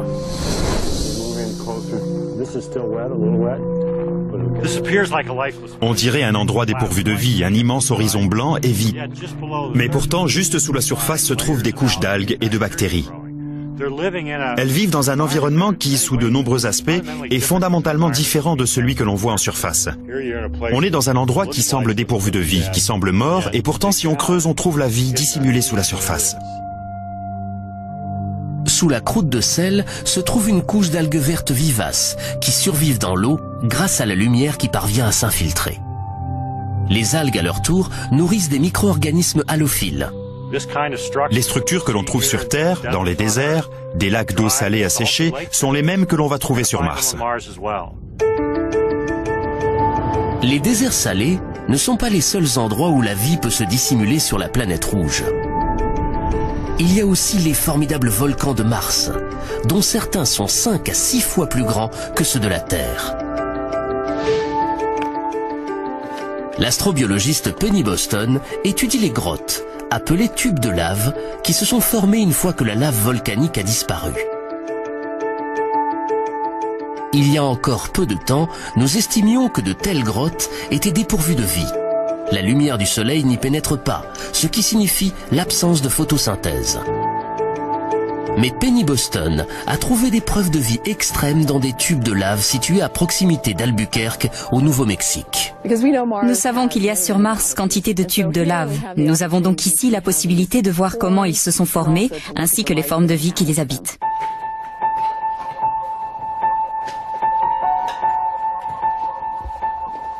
Les extrémophiles que Penny Boston a découverts s'épanouissent. Ils tirent leur énergie. Notre safari dans les coins du système solaire censé pouvoir abriter une forme de vie extraterrestre nous emmène maintenant au-delà de la ceinture d'astéroïdes, très loin de la planète Mars. Ici se trouve le royaume de Jupiter. Mais cette planète, la plus grosse de notre système solaire, est très hostile à la vie, à cause de ses gaz toxiques et de son accablante gravité. Non seulement il fait terriblement froid sur Jupiter, mais son atmosphère est aussi très épaisse, des dizaines de milliers de kilomètres d'épaisseur. Elle est chargée d'ammoniac et de méthane, le genre de choses qu'on utilise pour nettoyer les toilettes. Mais Jupiter a, à notre connaissance, plus de 60 lunes. À première vue, ces lunes ne sont pas des lieux où chercher une forme de vie extraterrestre.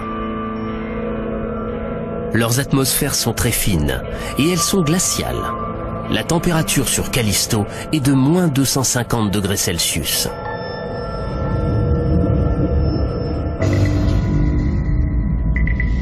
Les sondes Voyager et Galileo n'ont rien détecté d'autre que de la glace à la surface de ces lunes. À une seule et spectaculaire exception près, Io est l'une des lunes les plus proches de Jupiter.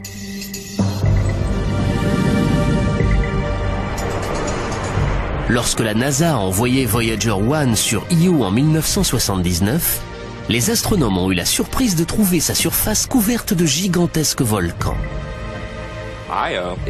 Io possède la plus grande activité volcanique du système solaire. Des matériaux volcaniques jaillissent constamment de sa surface. Qu'est-ce qui peut bien chauffer l'intérieur de cette lune glaciale? Étonnamment, c'est la force de gravité de Jupiter. La planète géante exerce une colossale attraction gravitationnelle sur ses satellites. Plus la Lune est proche, et plus grande est la force, si grande qu'elle peut étirer leur croûte. Mais certains de ces satellites ont des orbites elliptiques. En s'approchant de Jupiter, leur croûte s'étire vers elle. Et lorsqu'ils s'en éloignent, leur croûte reprend sa forme sphérique. Ce mouvement constant crée des frictions dans les entrailles de la Lune. Et la friction génère de la chaleur. Cela revient à frotter deux bâtons l'un contre l'autre pour faire du feu. L'attraction de Jupiter réchauffe Io de l'intérieur vers l'extérieur. Les gaz volcaniques et l'absence d'eau rendent Io hostile à la vie. Mais d'autres gros satellites de Jupiter sont plus éloignés. suffisamment près pour que la gravité de Jupiter les réchauffe de l'intérieur, mais assez loin pour que leur surface demeure calme. 3 d'entre eux semblent particulièrement prometteurs comme éventuel habitat d'une vie extraterrestre.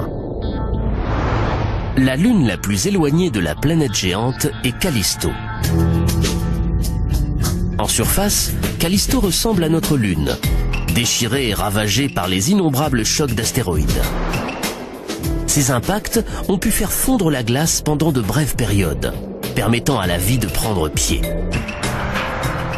Mais en 1998, l'astronef Galiléo a repéré un incubateur beaucoup plus prometteur, bien en dessous de la surface de Callisto. Des roches radioactives et une pression colossale dans son noyau chauffent l'intérieur de Callisto. La chaleur a pu faire fondre la calotte glaciaire par en dessous, créant ainsi un océan caché. Et un océan caché pourrait signifier une vie cachée. En volant plus près de Jupiter, nous découvrons sa plus grosse lune, Ganymède. Ganymède est aussi terriblement accidentée. Des crêtes se dressent au-dessus de sa surface, tout comme les sillons d'un pneu. Ces points lumineux sont des cratères ayant jusqu'à 5 km de diamètre et probablement remplis de gel. Mais ces photos nous donnent le plus fascinant indice sur l'endroit où la vie pourrait se cacher. Elles montrent des glaciers en mouvement. Des glaciers ressemblant à ceux de la Terre. Les glaciers mouvants de Ganymède pourraient aussi être le signe d'une source de chaleur à l'intérieur. Donc, tout comme Callisto, Ganymède pourrait posséder un océan caché, enterré sous 200 km de glace. Mais la 3e lune de cette étape de notre safari est la plus intrigante. Elle s'appelle Europa. Des 3, c'est elle qui est la plus proche de Jupiter. Cette proximité de la planète géante signifie que le noyau d'Europa pourrait être très chaud, beaucoup plus chaud que ceux de Callisto et de Ganymède. Mais sa surface demeure glaciale. Une puissante combinaison pour la vie, car il pourrait y avoir une zone tempérée où le froid et le chaud se rencontrent. Des fissures gigantesques entaillent l'épaisse croûte de glace d'Europa, signe que la glace dérive constamment.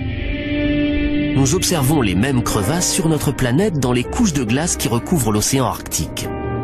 La croûte d'Europa dérive peut-être sur le plus vaste océan du système solaire. Un océan 2 fois plus grand que tous ceux de la Terre réunis. Les cicatrices d'Europa constituent des preuves solides de la présence d'eau liquide sous notre propre planète. Cette eau pourrait en faire notre plus grande chance de trouver une forme de vie dans notre système solaire. S'ils existent, il y a de grandes chances qu'au moins certains de ces océans soient là depuis très longtemps, 4 milliards d'années ou un peu plus. Et il semble très plausible qu'en 4 milliards d'années, quelque chose ait vu le jour dans un océan d'eau. L'environnement dans l'océan d'Europa est peut-être aussi propice à la vie que celui de nos océans. D'ailleurs, des créatures de la planète Terre pourraient sans doute vivre dans l'océan d'Europa. Mais les océans d'Europa doivent être glacés. Et la lumière du soleil n'y pénètre jamais, à cause du couvercle de glace qui devrait avoir 15 km d'épaisseur. On n'aurait sans doute jamais pensé qu'il puisse y avoir de la vie sans une découverte révolutionnaire faite au large des côtes de l'équateur. Dans le Pacifique, à des kilomètres de profondeur, des biologistes ont découvert des communautés prospères de vers tubicoles, de crabes que l'on saura à quoi ressemblent ces extrémophiles. Mais ils pourraient être semblables aux créatures vivant sur Terre dans les milieux les plus extrêmes. Une équipe inhabituelle de biologistes, appelée astrobiologistes, recherche sur Terre les formes de vie que l'on pourrait trouver dans l'espace. L'astrobiologiste Rocco Mancinelli est en quête d'extrémophiles martiens. Si l'eau s'est infiltrée sous la surface, qu'est-elle devenue ensuite? Des poches d'eau de mer se sont formées. Quel genre d'organisme peut vivre dans de l'eau salée? Un organisme halophile.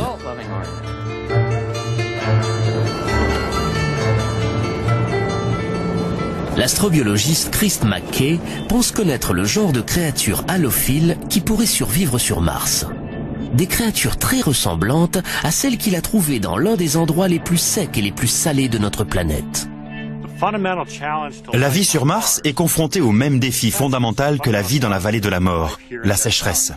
Ce à quoi la vie a le plus de mal à s'adapter. Il y a des millénaires, un lac salé remplissait la vallée de la mort, tout comme des lacs remplissaient le Valles Marineris de Mars.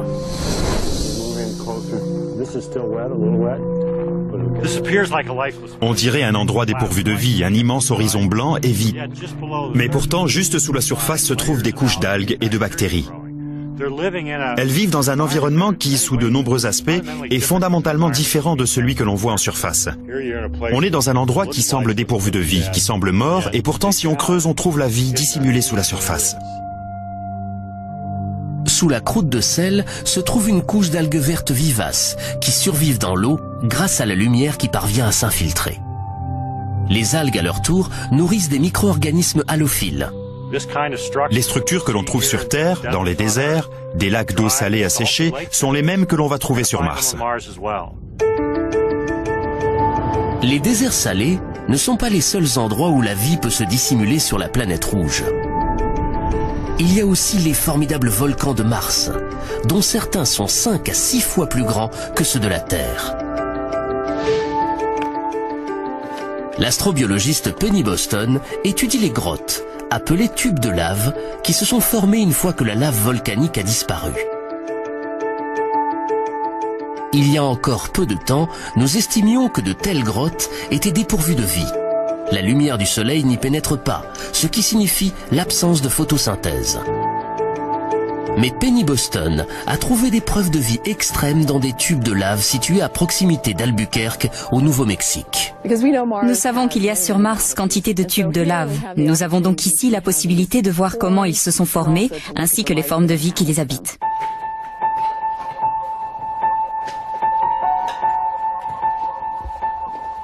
Les extrémophiles que Penny Boston a découverts s'épanouissent. Ils tirent leur énergie des minéraux contenus dans les parois de la grotte. Nous voici près de la paroi et vous pouvez voir ces petites poches blanches qui se développent sur le basalte noir. Chacune de ces poches est une véritable métropole pour ces petites créatures. Elles sont toutes nichées dans ces petites poches sur le basalte. Ces créatures se sont adaptées à ces températures glaciales. Elles ne voient jamais de lumière et se nourrissent de ce qu'elles trouvent dans cet environnement. Y a-t-il des petites créatures semblables à celles-ci dans les grottes situées sous les champs de volcans de Mars? Penny Boston pense que oui. Nous allons trouver la vie et j'espère vivre assez longtemps pour pouvoir être encore là pour voir ça.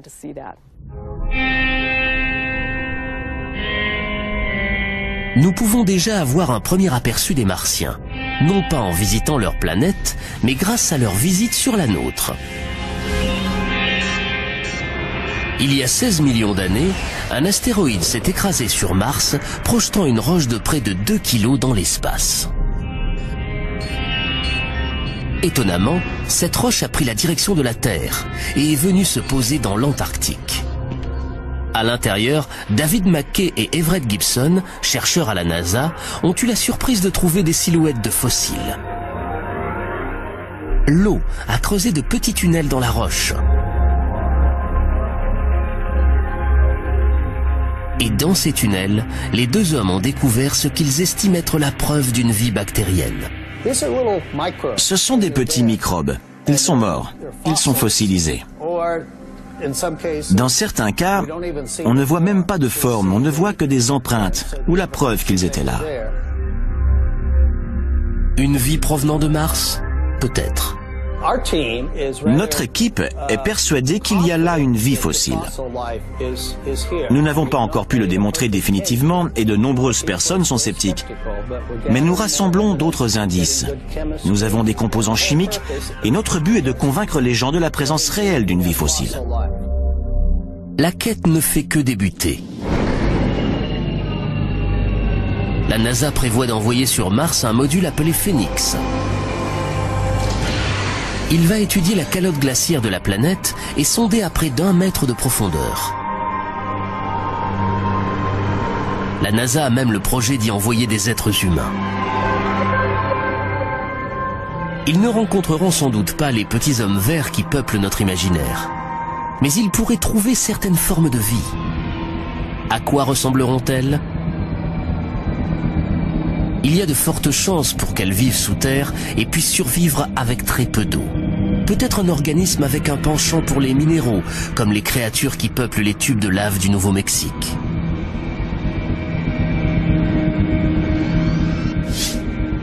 Même la plus infime découverte aurait d'énormes implications et prouverait que la vie n'existe pas seulement sur Terre, mais aussi tout près de chez nous. Si on trouve des microbes, même des microbes qui ne sont plus en vie depuis des milliards d'années, cela nous apprend quelque chose d'un très grand intérêt. Cela nous apprend que la vie s'est développée sur une autre planète. Et si la vie s'est développée sur la planète à côté de la nôtre, cela nous apprend que la vie n'est pas un événement improbable, une sorte de miracle qui se serait produit sur Terre et nulle part ailleurs. Cet événement s'est sans doute produit partout. Et Mars n'est que notre première étape. Notre safari va nous conduire vers des lieux encore plus extrêmes, où n'importe quelle forme de vie serait totalement incroyable.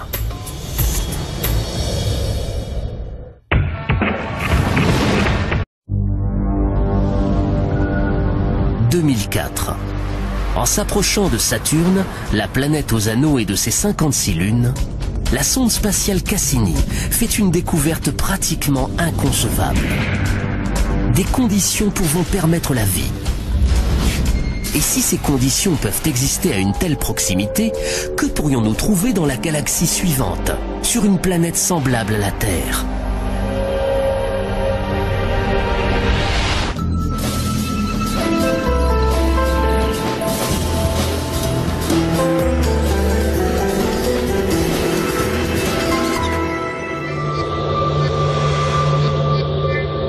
Depuis des millénaires, les humains regardent le ciel en se demandant s'ils sont seuls dans l'univers. Aujourd'hui, jamais la réponse à cette question n'a été aussi proche de nous. Certains scientifiques estiment que nous allons très prochainement rencontrer pour la première fois nos cousins extraterrestres. Au cours de la prochaine décennie, j'espère. Je suis prête à les rencontrer dès la semaine prochaine. Le plus tôt sera le mieux. De plus, nous pourrions découvrir ces extraterrestres non pas sur des planètes éloignées situées dans des galaxies inexplorées, mais tout près de nous, dans notre propre système solaire. Les chercheurs accumulent les preuves que E.T. se trouve quelque part par là et qu'il vit dans le plus dangereux des mondes. Notre safari va nous conduire dans 7 destinations différentes de notre système solaire, pour voir où ces créatures pourraient se trouver et à quoi elles pourraient ressembler.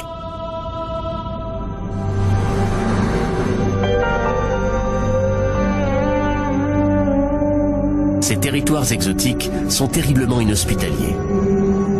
La vie telle que nous la concevons y serait instantanément anéantie. Mais la vie extraterrestre est peut-être beaucoup plus résistante que nous ne l'imaginons, comme nous l'apprend un groupe de créatures vivant ici même sur notre planète. Il y a encore quelques décennies, nous étions persuadés que la Terre était unique. C'est pour autant que nous le sachions, la seule qui a permis l'évolution de plusieurs millions d'espèces, grâce à sa grande quantité de lumière solaire, d'eau chaude et à son atmosphère protectrice. Nous en avons logiquement conclu que la vie avait besoin de chacun de ces éléments. Conclusion qui a exclu tous les autres mondes connus de notre système solaire. Mais ensuite, les biologistes ont commencé à passer au crible certaines des zones les plus sombres et les plus froides de la Terre. Et à leur grande surprise, ils ont trouvé des créatures vivantes. Les biologistes ont baptisé ces organismes extrémophiles. Certains d'entre eux n'ont besoin ni de lumière ni d'oxygène. D'autres survivent sous une formidable pression atmosphérique. Il semble que la vie peut surgir pratiquement n'importe où. Dans l'Antarctique par exemple, après avoir fouillé pendant des années ce paysage aride et gelé, les scientifiques doutaient de trouver une quelconque forme de vie. Mais en 1999, une équipe d'explorateurs a extrait de la roche située à 2 mètres sous la glace. Ce qu'ils ont découvert les a abasourdis. Lorsqu'ils ont fendu la roche, ils se sont aperçus qu'elle regorgeait de minuscules créatures. Ici, à une température de moins 66 degrés Celsius et à 2 mètres sous une couche de glace solide, la vie avait pris racine. Les biologistes ont découvert de plus en plus de formes de vie. Non pas des kangourous, mais des formes plus simples qui vivent à des températures extrêmement froides, ou bien très élevées, à de très hautes pressions atmosphériques, et même dans des lieux ayant un niveau très élevé de radiation. Il s'avère que la vie est capable d'exister sur notre propre planète dans une variété d'environnements beaucoup plus grande que nous ne l'imaginions. Et si la vie peut survivre à des conditions extrêmes, non seulement chez nous, mais n'importe où dans notre système solaire, imaginez ce que cela peut signifier. À moins qu'il n'y ait quelque chose d'incroyablement miraculeux en ce qui concerne notre planète ou notre système solaire, la vie doit être très répandue.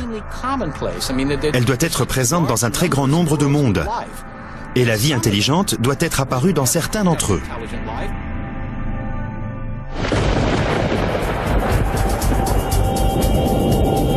Au commencement, nous avons tous été un jour des extrémophiles.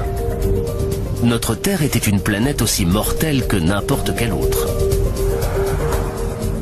Pendant le premier milliard d'années de son existence, notre planète a été impitoyablement pilonnée par des débris cosmiques.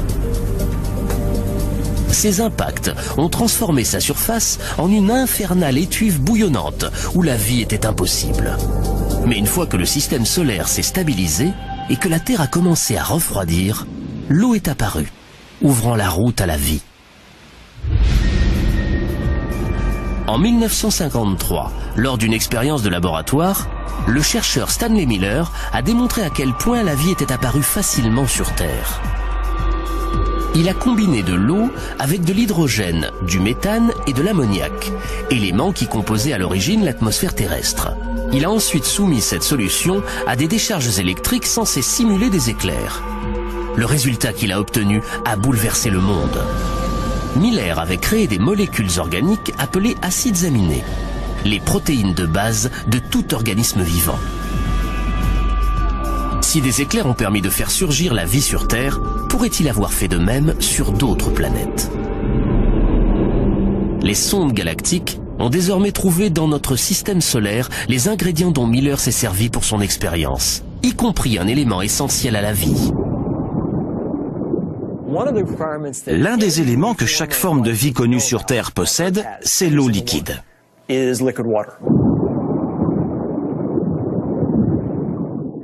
Nous avons utilisé les preuves de la présence d'eau liquide pour, en quelque sorte, guider nos recherches d'environnement habitable.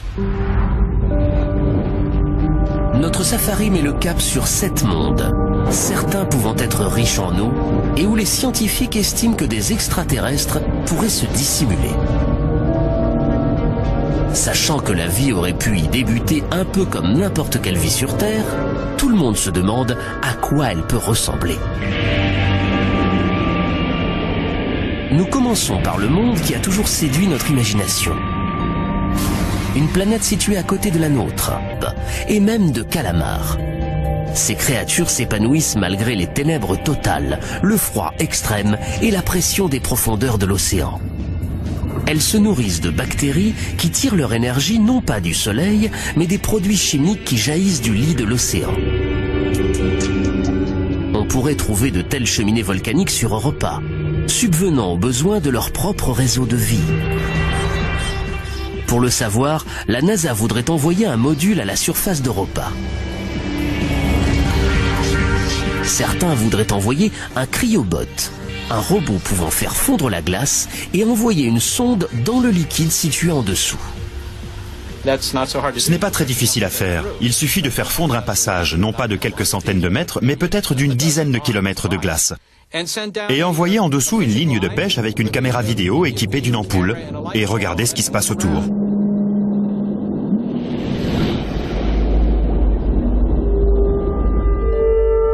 Avec une telle quantité d'eau, on ne peut pas écarter la possibilité que des formes de vie très basiques aient évolué.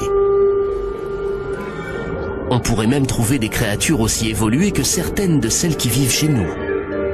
on trouverait probablement des microbes. Mais rien que ça serait déjà une modification océanique de la façon dont nous concevons l'apparition et l'évolution de la vie. Europa est chaude. Mais que se passerait-il si la planète était l'une des plus froides que l'on connaisse? Ou si ces lacs étaient remplis de produits chimiques toxiques et non d'eau? Tels sont les mondes que nous allons découvrir, tandis que notre safari s'enfonce plus profondément dans l'espace. Nous nous dirigeons maintenant à 1 milliard de kilomètres de la Terre, à 1 milliard de kilomètres de la lumière et de la chaleur, au-delà de Jupiter, vers la seconde planète la plus grosse de notre système solaire.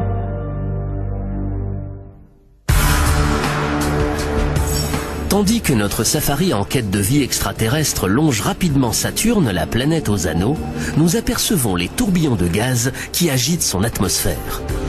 Nous ressentons aussi la gravité de Saturne, plus faible que celle de Jupiter, mais néanmoins considérable. Nous poursuivons notre route. Nous n'avons pas la chance d'y trouver une quelconque forme de vie. Les anneaux de Saturne sont eux aussi terriblement inhospitaliers. Ils sont faits de roches et de blocs de glace, aussi petits qu'un grain de sucre ou aussi gros qu'une maison. Mais Saturne a de nombreuses lunes. Jusqu'à présent, nous en avons repéré 56. Notre safari se dirige tout d'abord vers l'une de ces lunes, un minuscule satellite glacé appelé Encélade, dont le diamètre n'atteint pas 500 km. Ici, la gravité est très faible, une fraction de celle de la Terre. Et Encélade n'a pratiquement pas d'atmosphère. La Lune réfléchit dans l'espace presque toute la lumière du Soleil qui l'atteint, ce qui en fait l'objet le plus brillant de notre système solaire. Il y a encore très peu de temps, nous pensions qu'Encélade était trop froide pour permettre la vie. Il s'avère que nous avions tort. En 2005, après 7 ans de voyage, la sonde Cassini s'est approchée de la minuscule Lune et a détecté quelque chose qui a abasourdi Caroline Porco, le principal chercheur de la mission. Voilà la photo qui a attiré notre attention, qui nous a coupé le souffle. Ce que vous voyez sont les jets d'eau d'un geyser. La vapeur et l'eau chaude du geyser heurtent le vide glacé de l'espace et explosent en un jet de glace. L'absence presque totale d'atmosphère ne pouvant le retenir, le nuage de glace peut devenir aussi gros que la Lune elle-même. Caroline Porco n'a jamais rien vu de tel ailleurs. C'est un peu le rêve de tout explorateur planétaire de tomber sur un corps céleste tel qu'Encélade. Ces jets, ces fontaines si vous préférez, crachent de la vapeur et de la neige glacée à des centaines de kilomètres au-dessus du pôle sud d'Encélade. Une seule conclusion s'impose. Le noyau de la minuscule et glaciale Encélade est chaud. Tout comme celle de Jupiter, la formidable force de gravitation de Saturne s'exerce sur ses satellites, créant des frictions et de la chaleur en leur sein. Ce qui semble pour l'instant une conclusion inévitable, c'est qu'il doit y avoir de l'eau liquide dans les entrailles d'Encélade, car c'est chaud. La seule façon dont nous pouvons expliquer la chaleur, sans parler des jets, nous indique que les températures doivent être suffisamment élevées pour liquéfier l'eau. De la chaleur, de l'eau liquide. Même aux confins de notre système solaire, on peut trouver les éléments fondamentaux de la vie. Quel genre de créature pourrait vivre dans les eaux brûlantes d'un geyser? Grâce aux sources chaudes de la Terre, on en a une petite idée. À une époque, nous estimions qu'il n'y avait pas la moindre vie dans les fontaines bouillantes du parc national de Yellowstone. Mais un jour, des chercheurs ont découvert des microbes dans ces eaux. Des microbes se nourrissant des produits chimiques dissous dans l'eau. Aujourd'hui, on les appelle thermophiles. Les plus robustes peuvent s'épanouir dans des eaux bouillantes. Pourrait-il y avoir des thermophiles sur Encélade? Pour le découvrir, nous allons aller voir de plus près. Il fait trop froid pour que quoi que ce soit puisse vivre à proximité de la surface. Les températures y atteignent moins 200 degrés Celsius. Mais dans l'eau chaude souterraine, Dans le jet glacé qui s'élève au-dessus d'Encelade, les sondes de Cassini ont trouvé du gaz carbonique et du méthane, éléments capables de nourrir la vie, tout comme les produits chimiques des sources de Yellowstone nourrissent les microbes qui y vivent. Nous avons là un corps qui a très vraisemblablement de l'eau liquide dans son sein. Nous avons vu qu'il y a des composants organiques de base et une multitude de choses qui en font, à mon avis, le corps céleste offrant le plus grand intérêt astrobiologique de notre système solaire.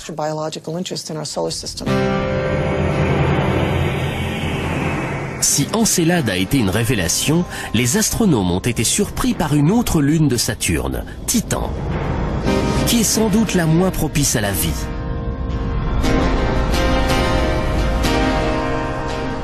Titan ne reçoit qu'une dose limitée de lumière solaire, près de 1000 fois moins que la Terre.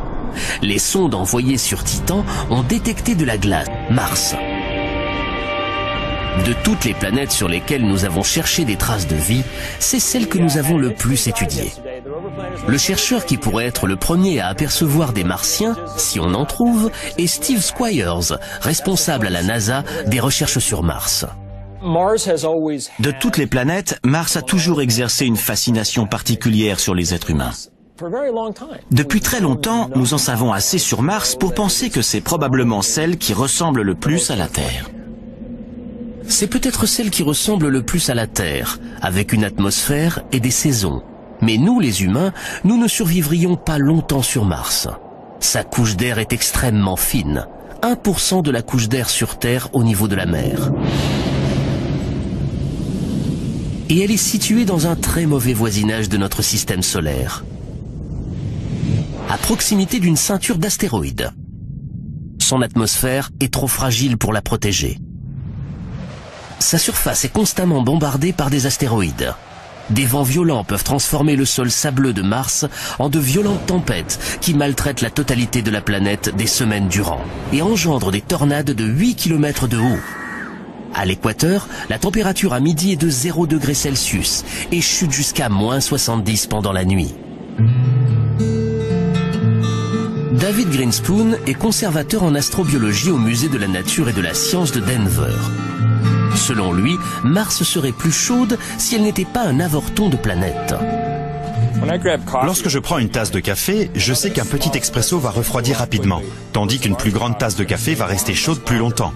Les gros objets restent chauds plus longtemps, parce que leur intérieur est protégé du froid qui s'évite à l'extérieur. Il en va exactement de même pour les planètes. Une petite planète va se refroidir plus tôt dans son histoire, tandis qu'une planète plus grosse, telle que la Terre, va rester chaude pendant des milliards d'années, ce qui en fait un meilleur endroit où y chercher la vie.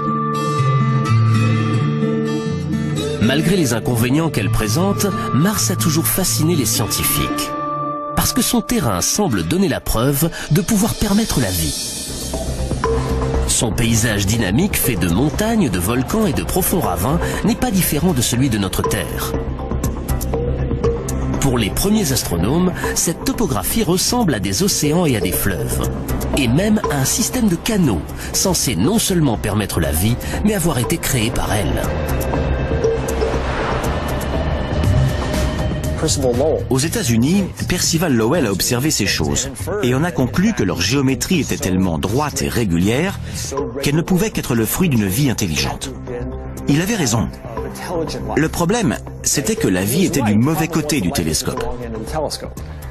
En voyant ces choses-là par l'oculaire d'un télescope, la combinaison œil-cerveau a commencé à mettre en relation des choses qui n'étaient pas vraiment là. Lowell n'était pas le seul.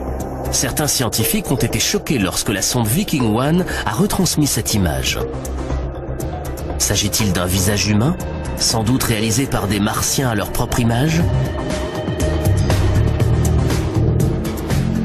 Notre safari nous permet de survoler la surface et nous pouvons constater que le paysage de la planète rouge est beaucoup plus quelconque. Nous ne verrons peut-être jamais de Martiens capables de construire des structures aussi monumentales, ce qui ne signifie pas pour autant qu'il n'y ait pas de vie sur Mars.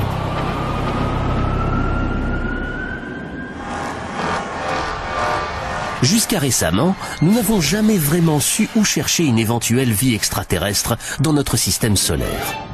Mais nous avons toujours su à quoi devaient ressembler les extraterrestres, une fois que nous les aurions dénichés.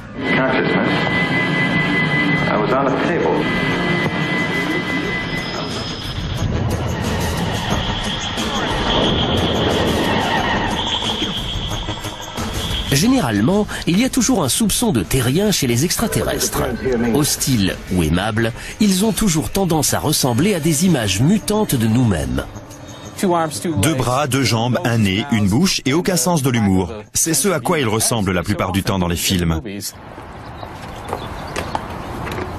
En tant qu'astronome en chef à l'Institut de recherche d'une intelligence extraterrestre de Californie, Seth Shostak a passé sa vie à écouter les ondes radio d'une lointaine société extraterrestre.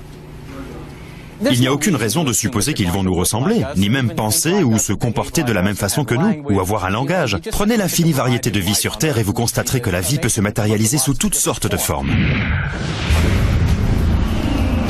Mais si la vie existe sur Mars, comment pourrait-elle survivre dans des conditions aussi extrêmes ? Depuis les années 60, les scientifiques ont envoyé des douzaines de sondes sur la planète rouge. Les premières images qui nous sont parvenues de son paysage désertique ont rapidement fait s'évanouir tout espoir d'y trouver des êtres intelligents. Mais ce que les chercheurs ont vu les a surpris. Bien qu'il n'y ait aucune preuve de canaux réalisés par des Martiens, des signes montrent qu'il y a dû avoir de l'eau sur Mars. Certains pensent que la planète rouge a peut-être été bleue un jour.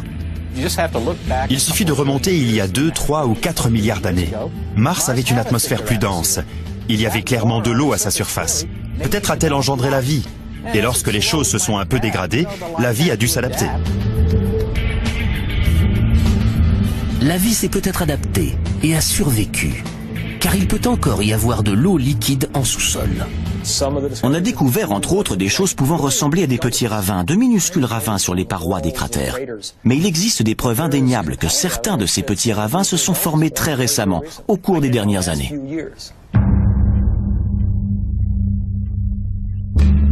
Mais sans eau en surface et avec des températures polaires et une atmosphère terriblement raréfiée, Mars est une planète sur laquelle une seule sorte de créature pourrait vivre, un extrémophile. Les extrémophiles se développent dans les pires des environnements.